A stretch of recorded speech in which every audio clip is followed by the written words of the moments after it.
Hello मेरे दोस्तों, आप सभी का स्वागत है मोबाइल पाठशाला के यूट्यूब चैनल पे। मेरे भाई मेरे दोस्त, आप सभी लोग फटाफट से लाइव आ जाओ, ठीक है? क्योंकि डेली मेरे भाई 11 बजे के आसपास, साढ़े ग्यारह 11 के आसपास क्लास तो हो ही जाती है, डेली हो जाती है। आई बात समझ में? अच्छा, याद रखना, इसमें आपका बहुत ज्यादा टाइम बच रहा है। टाइम क्यों बच रहा है? क्योंकि आप थोड़े से टाइम में बहुत ज्यादा कुछ सीखने को पा रहे हो।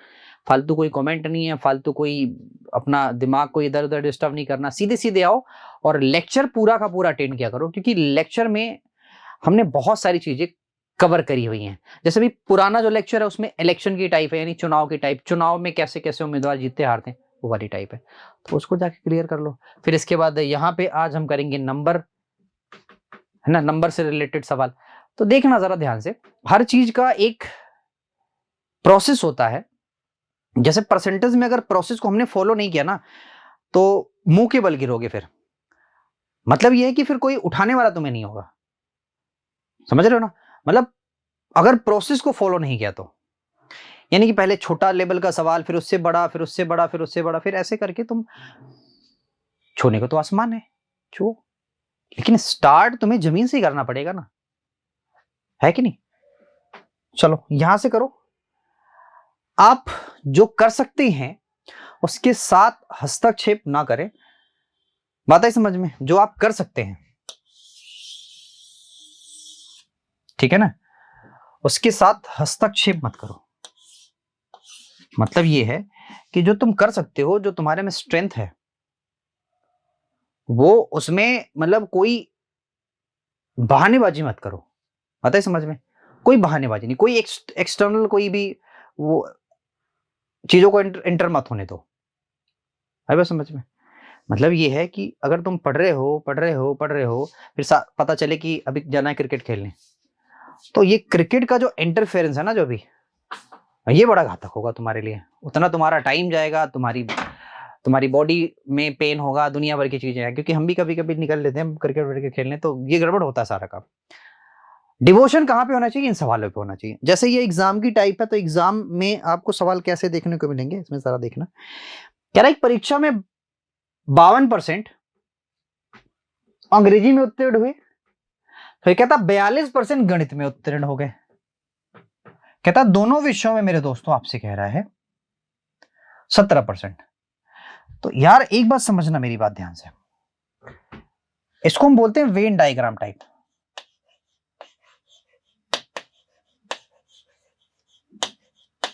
Venn diagram type.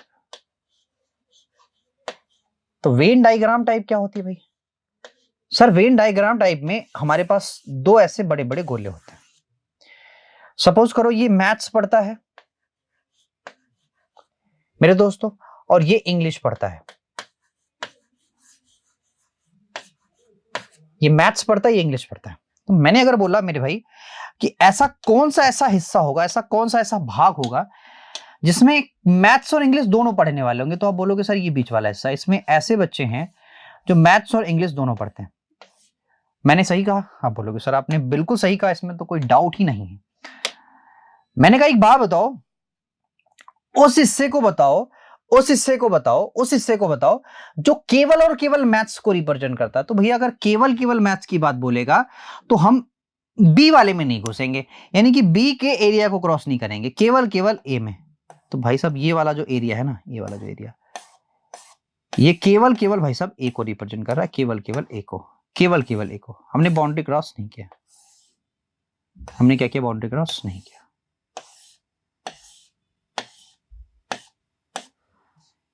तो ये भाई साहब वाला एरिया है ए का। मैंने बोला कि अगर बताओ केवल केवल जो इंग्लिश को रिप्रेजेंट कर रहा है वो कहां पे है?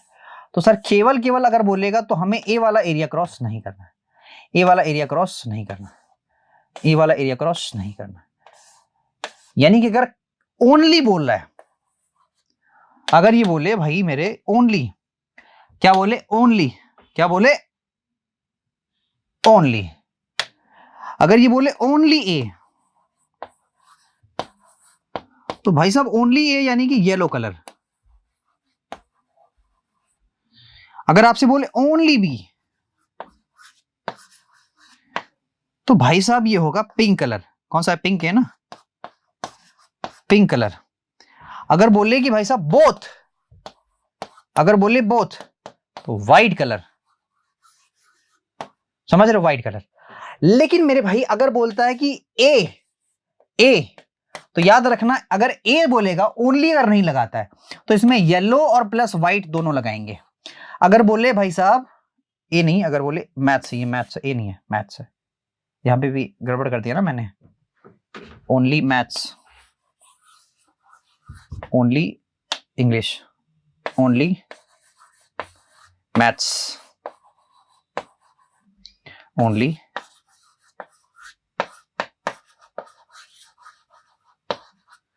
Only English both. यहां बोले अगर सिर्फ मैथ्स बोले, ओनली मत लगाए, सिर्फ बोले मैथ्स, तो भाई साहब येलो प्लस व्हाइट। अगर बोले इंग्लिश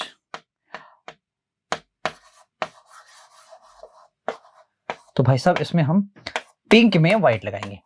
यानी जब तक आपको मतलब पूरी तरह से फटकार के निकाल ना दिया जाए तब तक आप उसमें घुस सकते हो। जैसे मैंने फटकार के निकाल दिया, मैंने कहा ओनली, तब सिर्फ तुम अंदर आ सकते हो, सिर्फ तुम अंदर आ सकते हो मैथ्स वाले, तो इंग्लिश वाले एक भी नहीं फटकेंगे इसमें। पता है समझ में? अगर मैं मैथ्स पढ़ा रहा हूं तो मैं बोलूंगा ओनली मैथ्स, तो इंग्लिश वाले एक नहीं आ सकते इसमें, सबको फटकार के मना किया गया है। और अगर बोला सिर्फ, अगर सिर्फ मैंने बोल दिया कि मैथ्स पढ़ने वाले, तो भाई सब मैथ्स पढ़ने वाले में इंग्लिश वाले भी आ सकते हैं। केवल अगर बोलेगा तो सिर्फ मैथ्स वाले आएंगे। और मैम पढ़ा रही है अगर इंग्लिश, तो मैम बोली कि ओनली इंग्लिश, तो उसमें मैथ्स वाले नहीं फटकेंगे जाके। और अगर इंग्लिश बोला जाता है तो इंग्लिश में कोई भी पढ़ने वाला स्टूडेंट आ सकता है। आई बात समझ में? अब जरा मेरी बात ध्यान से सुनो। अब हम चलते हैं सवालों पे, अपने ये वाले सवालों पे। तो भाई साहब आप देखो जरा, इसको बोलोगे आप दो गोला बना लो, ठीक है, दो गोला बना लिया। कहता दोनों विषयों में अनुत्तीर्ण, तो हमें दिखा रहा है अनुत्तीर्ण कह रहा है कि भाई 52% अंग्रेजी में अनुत्तीर्ण हुए और 42% गणित में, ये सब फेल वाले को दिखा रहा है। फिर आपसे कह रहा है कि दोनों विषयों में उत्तीर्ण कितने हुए। तो पहले तो ये देख लो ना कि अगर टोटल 100 स्टूडेंट थे 100%, तो इसमें कितने पास हुए। अगर 52 फेल हो जा रहे हैं तो 52 फेल हुए तो 48 के हो जाएंगे पास, और इसमें 42 फेल हो रहे हैं तो इसका मतलब यह है कि सर इसमें 58% पास होंगे, और इसमें 17% अनुत्तीर्ण हो रहे हैं। कहानी वही रहने दो यार, छोड़ो, जाने दो, कहानी वही रहने दो, क्यों ही हम करें इसको। सुनो मेरी बात ध्यान से, कह रहा 17% क्या हो गए इसमें फेल हो गए। 17% ऐसे हैं जो दोनों के दोनों में है, जो दोनों के दोनों में है। इसका मतलब यह है कि ये 17 जो है ना, ये मैथ्स में भी आ गया, मतलब इंग्लिश में भी आ गया और मैथ्स में भी आ गया 17%। यानी कि 52 में से 17% ऑलरेडी मैंने लिख लिया है। तो मेरे भाई बचा कितना? आप बोलोगे सर 45%, नहीं 35%। तो ये जो 35% होगा ये मैथ्स, ये इंग्लिश वाले को रिप्रेजेंट कर देगा, ये इंग्लिश वाले को। अच्छा ये केवल इंग्लिश है, अब याद रखना। अच्छा 17 इसमें से प्रेजेंट हो गया तो 7 5 12, यानी कुल मिला के 25%। 25% ये मैथ्स वाला है। टोटल भाई साहब कितने फेल हो रहा है याद जरा देखो। तो आप बोलोगे सर 35 और 25 60, 10 70 77%। 77% मेरे दोस्तों 77% फेल होते हैं, 77% फेल हो जाते हैं। कहता है 35 केवल इंग्लिश में फेल होते हैं, 17% दोनों में फेल होते हैं, और 25% केवल मैथ्स में फेल होते हैं। यानी कि ओवरऑल कुल मिला के 77% फेल हो जाते हैं। अगर टोटल 100 स्टूडेंट, यानी कि 100% स्टूडेंट अगर टोटल कॉलेज में होंगे तो कुल मिला के 77 फेल हो गए, बच्चे कितने भाई? 23। और यही वाले पास हैं, यही वाले क्या होते हैं? पास होते हैं। ये वाले क्या होते हैं? पास होते हैं। आप मेरी बात समझ रहे हो? उम्मीद है समझ में आ गया होगा, मेरी बातें समझ में आ गई। अगला सवाल देखो, अब ये सवाल हुआ है, करते जाओ, है ना। कहता है कि 19% गणित में अनुत्तीर्ण हुए, 7% दोनों विषयों में अनुत्तीर्ण हुए। भाई अनुत्तीर्ण होने का परसेंटेज एक काम करो कि अब नहीं यार, दो चीजें होती हैं, वो क्या है दोनों चीजें? बताओ।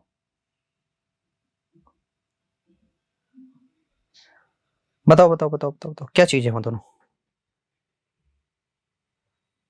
आप देखोगे तो 19 में से मैंने क्या किया भाई साहब? 7 घटाया, और फिर मैंने क्या किया भाई? 10 में से 7 घटाया, और फिर मैंने क्या किया भाई? 7 को जोड़ भी दिया। तो क्यों ना हम ऐसा करें, और फिर मैंने क्या किया सर 100 में से मैंने चीजों को घटा दिया, ऐसे करके। वो वही तो मेरा आंसर आ रहा है। तो हमें वेन डायग्राम बनाने की जरूरत ही क्या है, हम ऐसे ही कर ले सवाल को। तो माइनस का साथ प्लस के साथ से कैंसिल हो जाएगा। इसका मतलब यह कि पहले इन दोनों को जोड़ लो, पहले इन दोनों का क्या करो, जोड़ लो, यानी 29 और माइनस का 7, फिर वो 7 घटा लेना, पहले इन दोनों को जोड़ो फिर ये 7 घटा लो, 7 घटाओगे तो आएगा भाई साहब 22, हो गया 100। उत्तर आया मेरे भाई 78%, यानी कि 78% स्टूडेंट क्या है भाई साहब, पास है। क्या है, पास है। आई बात समझ में कि नहीं? अब बोलोगे बिल्कुल आगे समझ में। कह रहा है एक विद्यालय में मेरे भाई कह रहा है कि छात्र 90% छात्र गणित में, अंग्रेजी में उत्तीर्ण हुए, 85% गणित में उत्तीर्ण हुए। कह रहा है कि 150 दोनों में उत्तीर्ण हुए। अच्छा जी। कह रहा है इन दोनों विषयों में कोई भी छात्र अनुत्तीर्ण ना हुआ। कह रहा है कि इन दोनों विषयों में कोई भी छात्र अनुत्तीर्ण नहीं हुआ।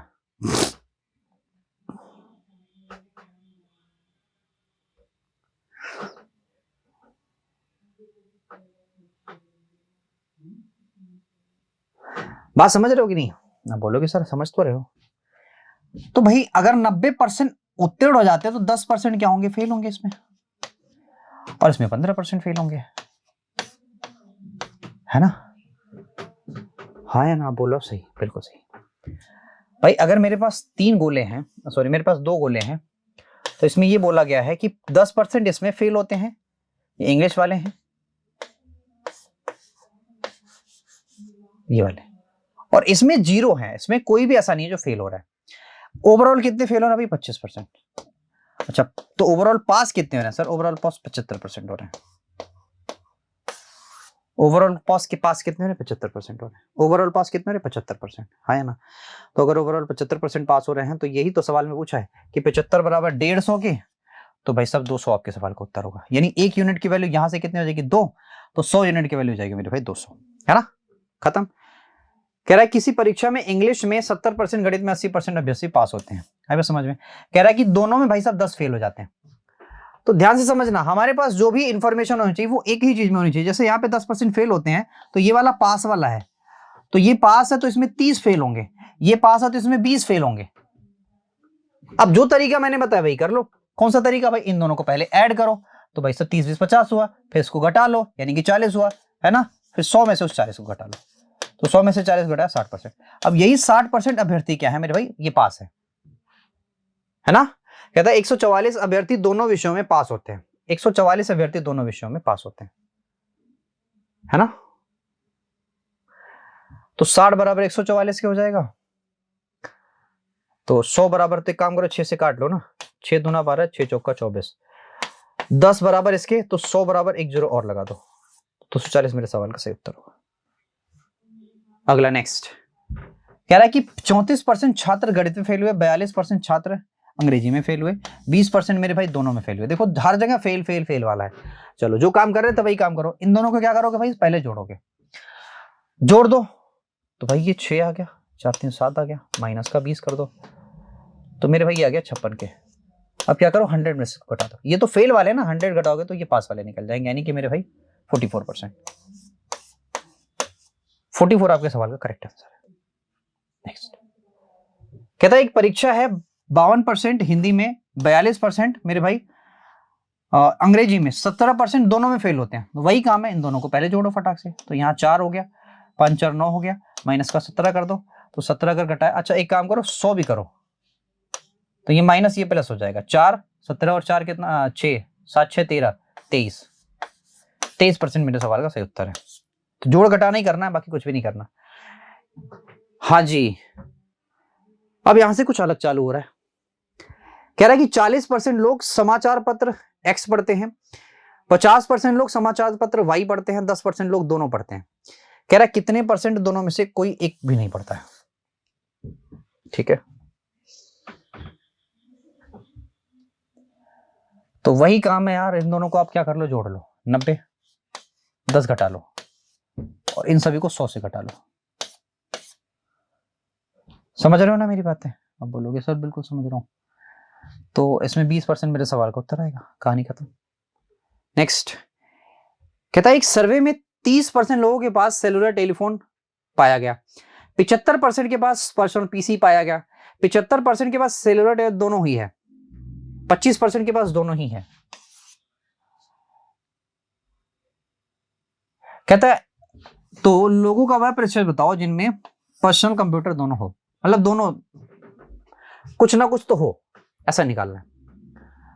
तो सिंपल सी बात है भाई, हमें पहले इन सभी को ऐड कर देना है। तो ऐड करोगे 25 यानी कि 80% है ना, यही तो आएगा। इसमें ये पूछा है कि कितने परसेंट लोगों के पास कुछ ना कुछ तो है, तो नहीं या नहीं निकालना है। नहीं होता तो 100 से निकालता मैं। इसमें इसने ये पूछ दिया ना कि है कितने लोगों के पास। कहता है कि 30% लोगों के पास तो टेलीफोन था, 75% के पास क्या था मेरे भाई, पीसी था। कहता है 25% के पास दोनों था। तो इसका मतलब जब ये मैंने सॉल्व किया तो 80% आया। अच्छा, 80% लोगों के पास कुछ ना कुछ तो है, चाहे वो टेलीफोन हो चाहे वो पीसी हो, कुछ ना कुछ तो। वही तो पूछा, देखो कह रहा है कितने परसेंट ऐसे हैं जिनके पास दोनों में से कुछ ना कुछ है ना, एक ही हो लेकिन हो जरूर। वह संख्या कौन सी जो 80 से 20% बड़ी है, 80 से 20% अधिक। भाई सिंपल सी बात है, अगर 80 से मुझे 20% बड़ी संख्या चाहिए तो 80 का 120% निकाल दो। आप समझते हो सर, 12/96 होगा, है ना, 12/96। यहां देखो ऐसे सवाल आएंगे तुम्हारे एग्जाम में, गिन लेना, ये सवाल आएंगे, ये सवाल तो पक्का है, 100% आएगा। कहता 3/7, का मतलब होता है गुणा, 2/3, का मतलब होता है गुणा 3/5, है ना। कहता है एक संख्या का, तो भाई साहब एक काम करो, किसी संख्या का इतना जो है, का मतलब गुणा, कहता ये 150 है। कहता बताओ उस संख्या का 60% क्या होगा। तो मेरे दोस्तों 60% का मतलब ये रहा, इसको हम 60% बोलते हैं। जानते हो कि नहीं जानते, जानते हो। तो एक काम करो, n का 3/5 रख लो, बाकी सबको उधर ट्रांसफर कर दो। तो 3 से 3 गया, तो मेरे भाई 7, यहां हो जाएगा 75, ये 75 हो जाएगा, 75 गुणा 7 कर दो, 7 25 35 के 5 हो गया, 7 7 49, 49 और 3 होता है मेरे भाई 52 के। तो ये आपके सवाल का उत्तर हो गया। बोलो हाँ या ना, बोलो बोलो बोलो बोलो, बोलो फटाफट बोलो, बोलो बोलो फटाफट।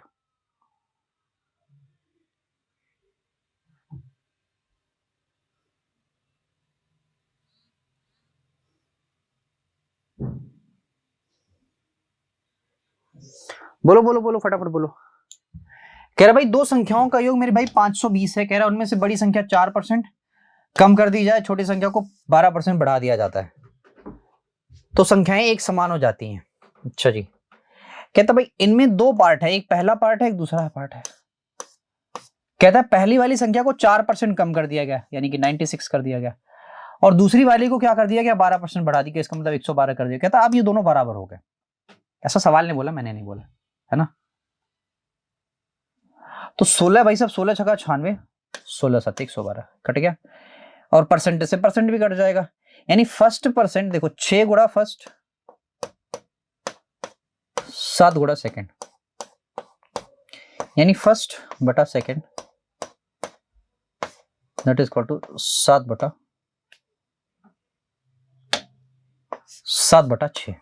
यानी फर्स्ट वाला अगर 7 है तो सेकंड वाला मेरे भाई 6 है। बताइए समझ में। अगर इन दोनों को ऐड कर दे तो भाई 7 6 13 होता है। कहता ये बराबर 520 के हैं। 13 चौके 52, एक यूनिट की वैल्यू 40 के है, और एक यूनिट की वैल्यू अगर 40 होती है तो सबसे छोटी संख्या बताना, यानी कि 6 यूनिट। तो 6 गुणा 40 कर दोगे तो 6 चौका 24 मेरे सवाल का उत्तर हो जाएगा। नेक्स्ट अगला देखो भाई, आज का शायद ये लास्ट सवाल हो, या एक सवाल और भी होगा, वो भी करवा देते हैं। कहता है यदि 120 एक संख्या का 20% हो, कहता है किसी संख्या का 20%, 20% का मतलब 1/5, कहता है ये 120 है, तो कहता है उसी संख्या का 120% बताओ। देखो 120% को निकालने के लिए हमें समझना पड़ेगा कि 6/5 है ना, 6/5 है। तो कुछ नहीं भाई, हमें यहाँ पे सिर्फ 6 का गुणा करना है, तो 6 का गुणा यहाँ कर दो, 6 का गुणा यहाँ भी कर दो, तो 12 छक्के 72, 720 मेरे सवाल का उत्तर हो जाएगा।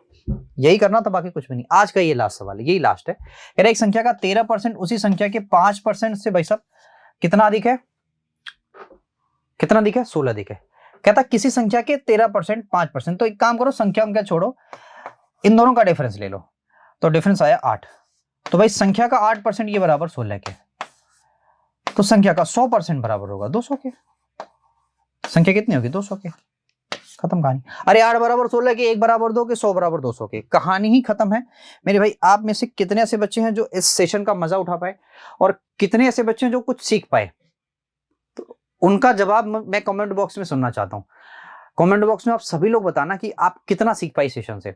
मैं ये जानता हूं कि सिखाने का जो प्रयास था मेरा, वो 100% बिल्कुल प्योर था और जेन्युइन तरीका है, जो भी चीजें मैं सिखा पाया। ठीक है, तो आज इतना ही। Thank you very much, take care और पढ़ो, मस्त रहो। Thank you very much.